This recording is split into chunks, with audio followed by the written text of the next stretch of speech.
ایک بہت ہی ایمان افروز واقعہ، سال 1978 میں گیری ملر نے اسلام قبول کیا۔ جی، یہ وہ شخص تھا جس نے قرآن مجید میں غلطی تلاش کرنے کا ارادہ کیا تاکہ مسلمانوں کو قرآن مجید میں غلطی دکھا کر عیسائیت پہ لایا جا سکے۔ یہ واقعہ کچھ یوں ہے کہ سال 1977 میں ایک کینیڈین پروفیسر گیری ملر نے قرآن مجید میں کوئی خاص خامی تلاش کرنے کا ارادہ کیا۔ گیری ملر ٹورنٹو یونیورسٹی میں پڑھاتا تھا اور عیسائی مبلغ بھی تھا۔ اس کا خیال تھا کہ قرآن مجید میں خامی ڈھونڈ لینے سے مسلمانوں کو عیسائیت پہ لانے میں مدد ملے گی۔ ملر نے قرآن مجید کے مطالعے کے بعد جو کچھ لکھا انتہائی غیر جانبداری کے ساتھ لکھا۔ قرآن مجید کا بغور مطالعے کے بعد گیری ملر نے لکھا کہ ایسی تحریر لکھنا کسی انسان کا کام ہو ہی نہیں سکتا۔ قرآن مجید کی سب سے پہلی چیز جس نے ملر کو متاثر کیا وہ اس کتاب مقدس کی کئی آیات کا ایک خاص انداز تھا۔ مثلاً سورۃ نساء کی آیت نمبر 82 جس کا ترجمہ یہ تھا کہ کیا وہ قرآن مجید پہ غور نہیں کرتے، اور اگر یہ قرآن مجید اللہ کے سوا کسی اور کا کلام ہوتا تو بے شک وہ اس میں سے کئی غلطیاں پاتے۔ اور سورۃ بقرہ کی آیت نمبر 23 جس کا ترجمہ یہ تھا کہ اگر تم اس کتاب پہ شک کرتے ہو جو ہم نے اپنے پیغمبر پہ اتاری تو اس جیسی ایک صورت لا کر تو دکھاؤ۔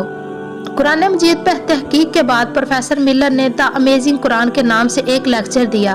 جس میں انہوں نے کہا کہ دنیا میں ایسا کوئی مصنف نہیں جو اس کتاب جیسی کتاب لکھے اور پھر لوگوں کو چیلنج کرے کہ آؤ میری کتاب سے غلطی نکال کر دکھاؤ، جس طرح قرآن مجید میں بار بار کہا گیا ہے۔ ملر نے مزید کہا کہ بہت ہی حیران کن ہے کہ قرآن مجید میں جو آیات مسلمانوں کی کسی شکست یا صدمے کی موقع پہ نازل ہوئی ان میں فتح کی خوشخبری سنائی گئی، جیسا کہ جو آیات کسی فتح کے موقع پہ نازل ہوئی ان میں غرور تکبر سے بچنے کے تنبیہ کی گئی اور مسلمانوں سے مزید جدوجہد اور قربانیاں طلب کی گئی۔ گیری ملر کہتا ہے کہ اگر کوئی شخص اپنی آپ بیتی لکھتا ہے تو وہ اپنی فتوحات کو بڑھا چڑھا کر بیان کرتا ہے اور شکست کو بھی ہیلے بہانے سے جیت ہی قرار دینے کی کوشش کرتا ہے، لیکن قرآن مجید میں تسلسل کے ساتھ اور انتہائی منطقی انداز میں اس کے بالکل برعکس لکھا گیا ہے۔ قرآن مجید میں کسی ایک مخصوص وقت کا طریقہ بیان نہیں کیا گیا بلکہ اس میں عام قوانینوں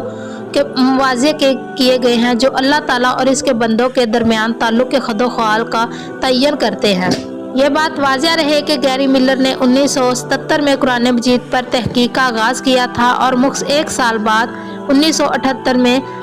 انہوں نے اسلام قبول کر لیا اور اپنا نام عبدالاحد رکھ لیا۔ اس کے بعد انہوں نے اپنی زندگی اسلام کی دعوت کے لیے وقف کر دی